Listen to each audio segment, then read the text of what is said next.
Maayong adlaw mga kabataan! Ang mga bata sa grade 1 andam na nga magtuon.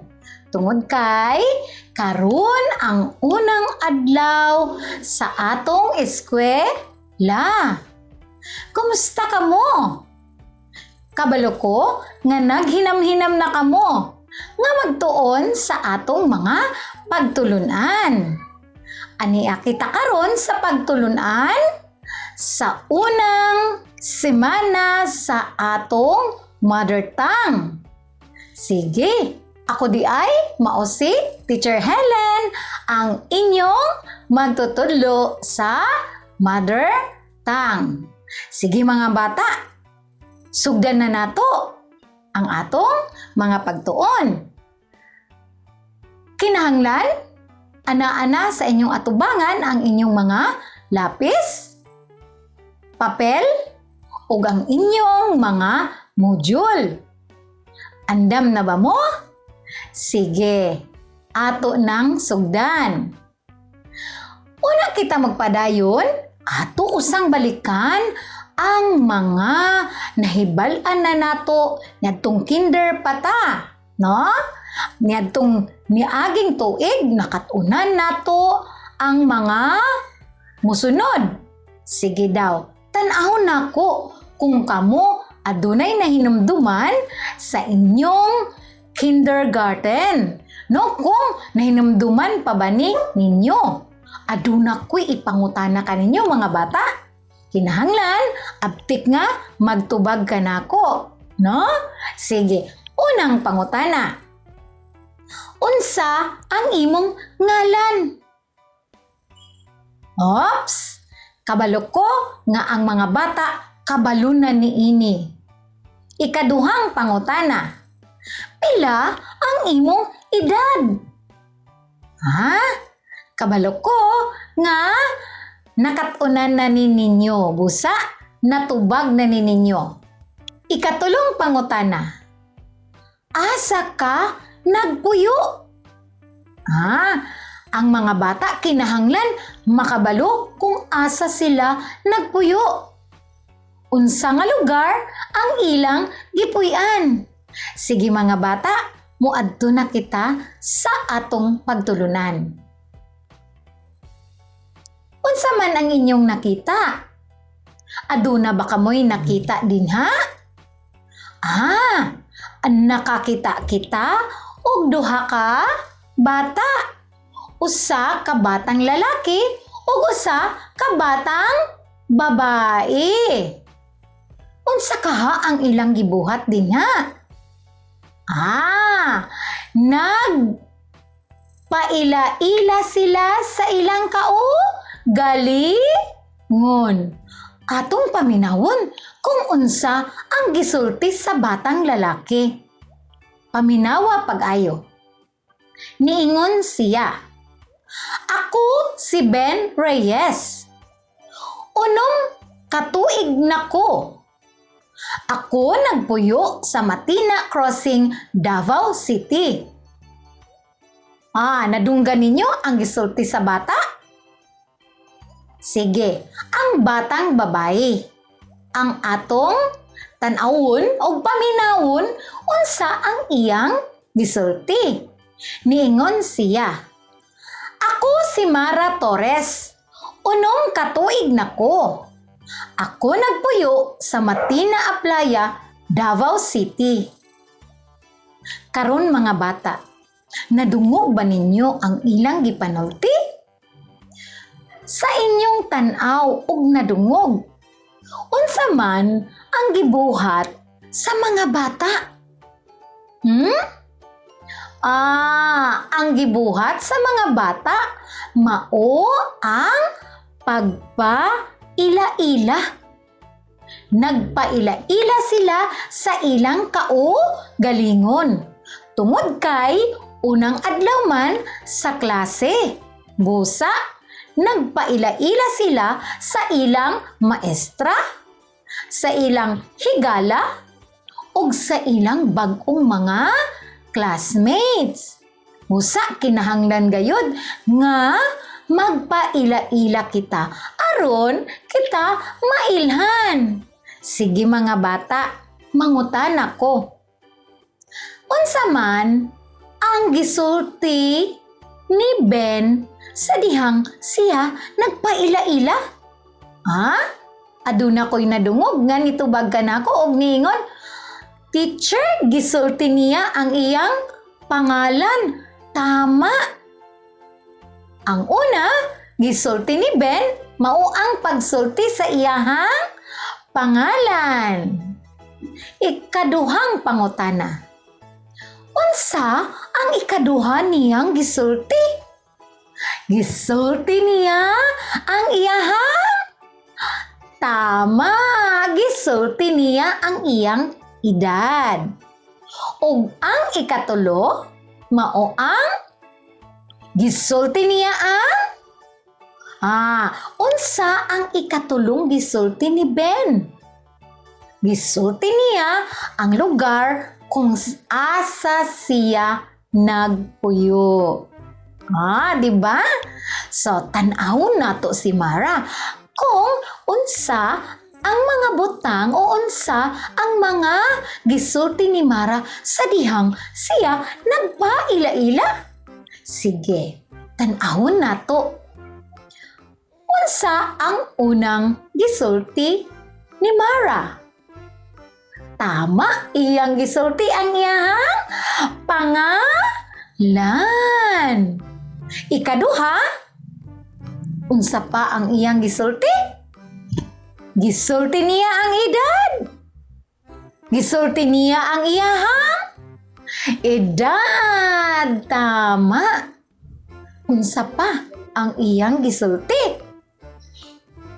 Tama, gisulti niya ang lugar kung asa siya magpuyo. Gisulti niya kung asa siya nagpuyo. Human sa ilang pagpaila-ila mga bata, nailhan ba nimo ang matag usa kanila?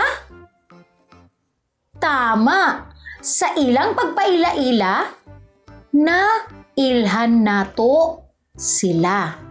Nahibalan nato ang ilahang ngalan, nahibalan nato ang ilang edad, ug nahibalan usab nato hain sila magpuyo. Okay, so mao kana ang atong angayan nga ibutang sa atong hunahuna nga ang pagpaila-ila makahatag og impormasyon pinaagi sa atong kaugalingon. Sige, muadto na kita sa sunod nga buluhaton. Dinhi sa buluhaton sa letrang A, isulat sa lingin ang imong ngalan. Unsay nakita ninyo sa lingin? Anaa dinha ang mga linya. Adunay asol nga linya, pula, ug usa pa ka asol nga naa sa ubos nga bahin. Sige, tan-awan ninyo si Ben kung giunsa niya pagsulat ang iyang ngalan. Sige mga bata, tan-awa. Ang atong ngalan nagsugod sa dako nga letra. Sunod. Mao kini ang apelyido ni Ben? Okay, tan-awan ninyo mga bata. Mao kini ang pangalan ni Ben Reyes. Mangutana si teacher. Aduna ba'y nilampas sa linya sa ilang pagsulat sa ilang ngalan? Wala. Nindot ba ang pagkasulat sa ilang ngalan sa papel? Tama, nindot. Busa mga bata, aron mamahimong nindot ang inyong pagkasulat. Kinahanglan, dili kini molampas sa linya. Og timan iusab nga ang unang letra sa inyong ngalan og apelyido Kinahanglan nga isulat kini sa dako nga letra o upper case letter. Sige, muadto na kita sa sunod. Isulat salingin ang imong ngalan. Kini mga bata mauna ang pangalan ni Mara. Tanawa. Giunsa ni Mara pagsulat sa iyahang ngalan. Sige daw. Tanawa ninyo og timan-i giunsa kini pagsulat. Sa gikaingon ko na, kung ikaw magsulat sa imong ngalan, kinahanglan nga magsugod kini sa dako nga letra ug ang apelyido magsugod usab sa dako nga letra. O kinahanglan nga dili gayud kini mulampas sa matag linya. Og butangan og lugar o space ang tunga-tunga sa pangalan og apelyido. Sige mga bata, muadto na kita sa letrang B nga buluhaton. Isulat sa sulod sa bituon ang imong edad. Ang atong edad ginaihap pinaagi sa numero. Busa ang atong isulat dinhi numero. Kung kamo unom ka tuig, isulat ang numero nga unom. Kung kamo 7 ka tuig, isulat usab ang numero nga 7. Sige, sama ni ini. Okay, tama. Dinhi isulat sa sulod sa kahon ang lugar nga imong gipuy-an. Sama sa pag-ingon nga nagpuyo ako sa nakita ninyo? Timan iusab nga kung magsulat kita og ngalan sa lugar, magsugod gayud kini sa dagko nga letra. Sige, sunod. Okay, tanawan ninyo mga bata. Adunay mga kabataan dinhi. Tanawon nato, giunsa nila pagpaila-ila. Sige, kini mao ang unang adlaw sa ilang eskwela. Busa naghimamatay ang matag usa. Sige, tanawon o basahon nato ang istorya sa kabata nga mao ang iyang kaunang kasinatian sa iyang pag-eskwela. Okay, atong paminawon ang gisulti sa bata. Kumusta ka? Unsa ang imong ngalan? Nitugbag ang batang babae. Ako si Mara Santos. Nagpangutana na usab ang batang lalaki. Niingon siya, pila ang imong edad? Nitubag ang batang babae. Unom nako katuig. Aduna pa'y pangutana ang batang lalaki. Asa ka nagpuyo? Ang tubag sa batang babae, nagpuyo ako sa Madapo Hills, Davao City. Sa ilang pag-ila-ila, unsa nga mga impormasyon ang gustong mahibalaan sa batang lalaki ngadto sa batang babae? Una, gusto niyang mahibalaan ang ngalan. Ikaduha, gustong mahibalaan ang edad. Ang ikatulo, gusto niyang mahibalaan asa kini magpuyo. Sa ilang pag-ila-ila, gitubag ba sa babae, sa batang babae, ang mga impormasyon nga gustong mahibalaan sa bata? Tama iya, kining gitubag. Gitubag niya ang mga impormasyon sama sa ngalan, edad, ug ang lugar kung diin siya nagpuyo. Sige, mga bata, mabuhat ba ninyo ang ingon ani nga mga pagpaila-ila? Mabuhat ba nimo ang pagsinati sa imong mga bag-ong higala? Classmates? Sige. Mabuhat kini nato tungod kay ato na kining naton-an. Sige, moadto na kita sa sunod. Kini ang atong buluhaton sa letrang A. Sige, isulat ang nawala nga impormasyon. Kumusta ka? Ako si. Isulat ang inyong tubag sa linya nga gihatag. Blank nako katuig. Ug ang ikatulo, nagpuyo ko sa blank o blanko. Diha ninyo isulat ang inyong saktong tubag. Sige mga bata, adto na kita sa sunod. Kini mao ang atong buluhaton unya, no? Buhaton kini ninyo kay ugma ako kining pangitaon. Sama sa unsa daw ang inyong mga buluhaton nga pagabuhaton unya. Okay ni, sa usa ka limpyong papel magbuhat og name tag. Nakasulat ang husto nimong ngalan o kolore kini sa imong paboritong kolor.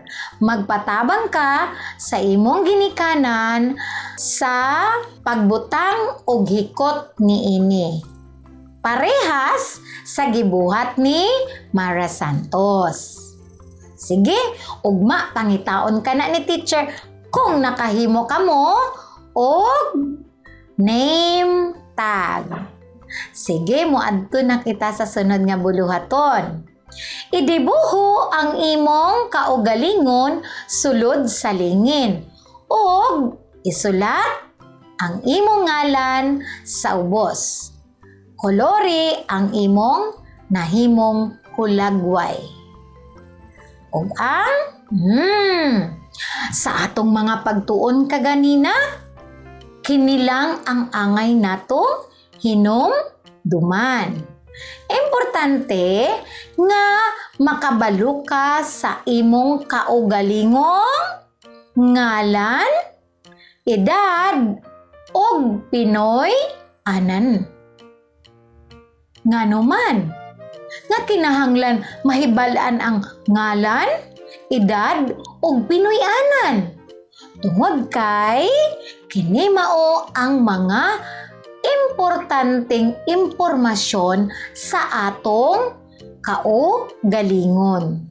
Sa matag usa, kinahanglan ato kining mahibaluan. Nganuman, tungod kay magamit nimo kini sa pagpaila sa imong kaugalingon ngadto sa imong classmates, higala, kadula, o pamilya. Ang pagpaila-ila, usa kabutang o buluhaton nga mailhan ka sa mga tawo nga nakapalibot nimo. Importante nga atong ipaila ang atong kaugalingon. Ilabi na sa unang adlaw sa atong klase, sa unang panagkita sa mga tao nga gusto natong mamahimong higala, o sa mga tao nga una pa natong nakita. Kinahanglan gayod nga ang pagpaila-ila makatunan sa matag usa. Okay, sige mga bata. Aduna ako'y dugang buluhaton nga ipabuhat kaninyo. Maghimo ka mong video nga inyong ipaila-ila ang inyong kaugalingon. Og inyo kining ipadala ka nako aron makita nako ang inyong kahanas sa inyong pagpaila-ila. Ug maulang kadto, daghang salamat ug hangtod sa sunod nato nga pagtuon. Sige mga bata, goodbye na sa inyong tanan ug magkita kita sa sunod nga pagtulunan. Bye!